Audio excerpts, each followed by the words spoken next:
지금부터 귀 쫑긋 세우시고 잘 들어두세요. 잘못하시면 당첨되시더라도 당첨 취소당하실 수 있습니다. 안녕하세요. 제모마입니다. 청약하면 무엇부터 떠오르시나요? 아마 청약 점수가 얼마나 되냐이실 거예요. 하지만 그보다 먼저 근본적인 이야기를 하고 넘어가야 할 것 같아요. 사실 제 주변에서 와, 정말 이것도 몰랐어? 싶을 정도로 안타까운 사연이 있었거든요. 정말 운 좋게도 청약에 당첨되고도 자격 기준이 안 된다며 청약 취소 통보를 받았다고 합니다. 제가 이거 조사하면서 국토부에서 청약 당첨 취소 사례를 찾아보게 되었는데요. 생각보다 이런 일이 많이 일어나더라고요. 지금부터 귀 쫑긋 세우시고 잘 들어두세요. 잘못하시면 당첨되시더라도 당첨 취소당하실 수 있습니다. 첫째, 세대주 요건이 안 되는 경우. 특히 요즘 청약에 관심을 가지는 MZ세대의 경우 세대주 요건이 안 되는 경우가 심심치 않게 발생하고 있습니다. 세대주는 만 30세를 기준으로 요건이 나뉩니다. 만 30세 이상이실 경우 부모님과 떨어져 다른 곳에 사시면서 전입도 부모님과 따로 되어 있으면 세대주 요건이 자연스레 갖춰집니다.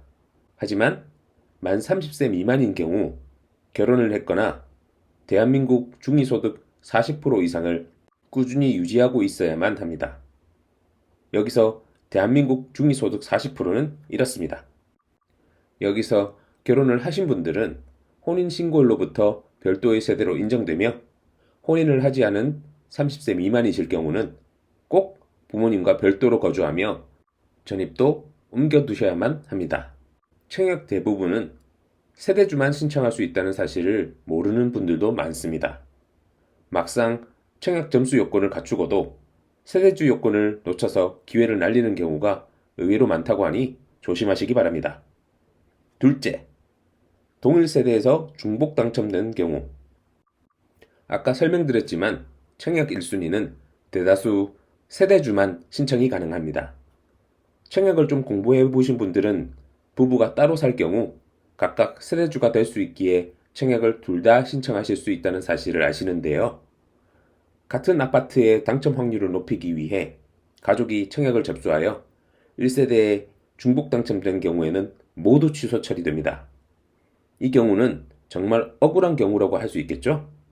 물론 하나만 당첨된다면 아무 문제가 되지 않습니다. 하지만 둘 다 당첨되었을 경우 취소 처리 당한다는 점 꼭 알아두세요.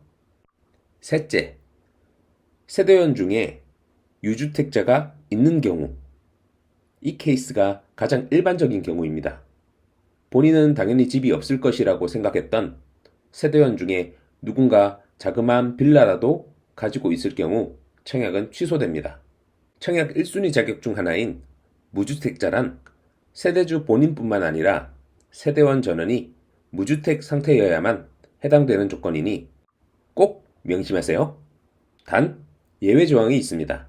세대원 중 주택을 가지고 계신 분의 나이가 만 60세 이상의 직계 존속이며 특별 공급 이외의 방법으로 해당 주택을 소유했을 경우 예외 적용을 받을 수 있습니다. 당연히 이때 노부모 특별 공급은 신청하실 수 없습니다. 사례를 하나 들어보겠습니다. 이건 누군가 네이버 지식인에 올린 질문인데요. 해당 질문별로 하나씩 짚어볼게요. 먼저 1번 질문인 무주택자 여부는 현재의 상황이라면 아버지께서 유주택자이시기 때문에 유주택자 세대원인 겁니다. 이럴 경우 무주택자로 인정받으려면 만 30세 미만이시기에 아까 설명드린 중위소득 40% 이상의 요건을 충족해야만 합니다. 부모님과 세대 분리 후 전입도 옮겨두셔야만 독립세대주로서 무주택자로 인정받으실 수 있습니다. 2번 질문도 비슷하죠? 세대원이기에 1순위 자격이 될 수 없으며 1번 질문의 답처럼 무주택 세대주가 되시더라도 투기과열지구에서 청약통장 조건인 가입기간 2년과 납입횟수 24회 이상, 해당 지역 가입금액을 충족해야 가능합니다. 해당 지역별 금액은 뒤에 따로 정리해 드릴게요. 자격만 갖추면 충분히 1순위 넣을 수 있습니다. 만약 2순위를 넣을 경우 당연히 확률은 떨어질 수밖에 없습니다. 얼마 전 대통령이 바뀌었죠? 저번 부동산 대책에서도 발표되었듯이 앞으로 비율 조정이 있을 것으로 보입니다. 30세 미만이라 세대주가 되더라도 소득 증빙이 가능한 4인 가족 중의 40% 이상의 소득을 1년 이상 유지하기 힘들 것으로 보이니 아까 알려드린 대로 단독 분리세대로 세대주가 되는 것이 가장 빠른 방법입니다.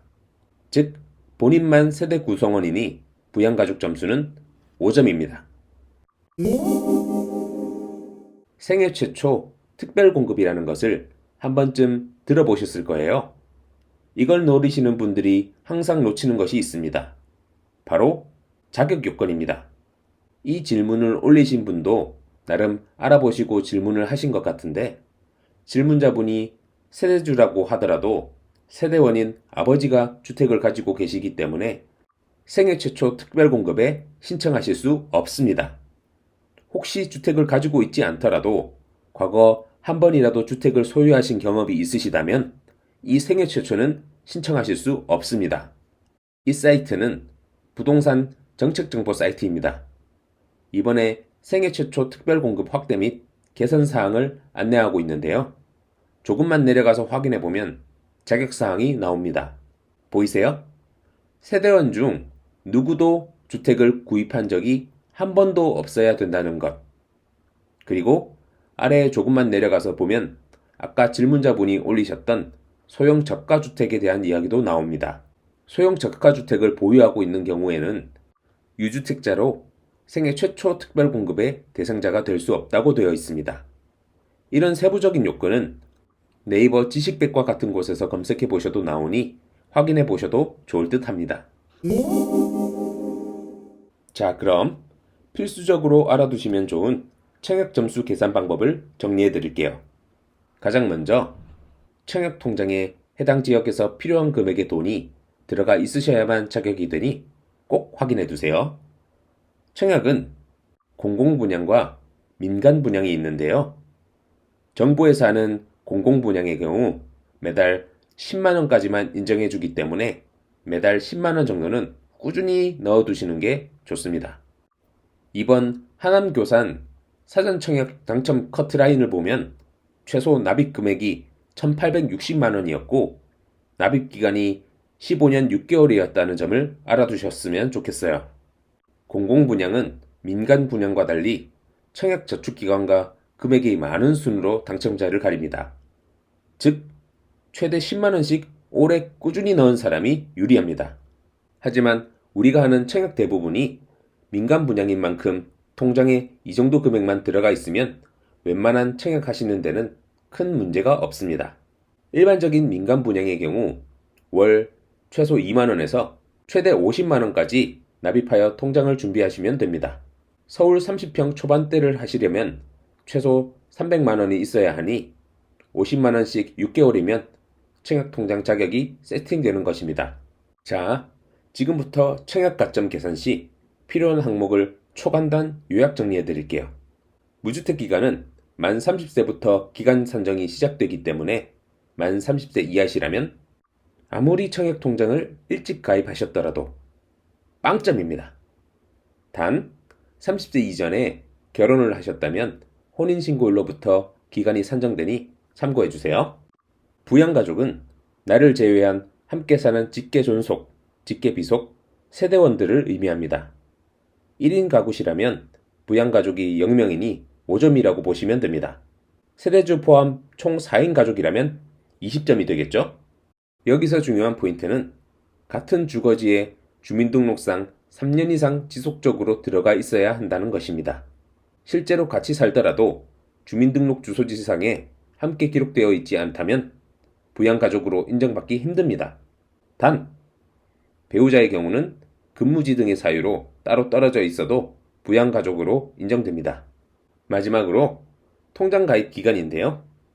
통장 가입 기간은 말 그대로 통장을 만드는 날로부터 산출됩니다.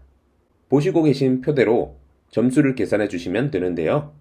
만약 자신이 언제 통장을 가입했는지 모르시겠다면 청약홈 홈페이지에 가셔서 가입 내역을 확인하실 수 있으니 걱정하지 마세요. 이렇게 주택청약 신청할 때 특히 조심해야 할 포인트와 청약 점수 계산 방법에 대해 정리해 보았는데요. 도움이 좀 되셨나요? 여기서 만약 내가 재테크를 위해 청약을 준비하신다면 저는 반대입니다. 사실 저는 청약을 포기하고 재산 증식 속도가 더 빠르게 뛰어올랐는데요. 이 내용까지 여기서 다루면 시간이 너무 길어지니 이건 다음 편에 정리해서 올려보도록 할게요. 오늘도 끝까지 함께 해주셔서 감사합니다.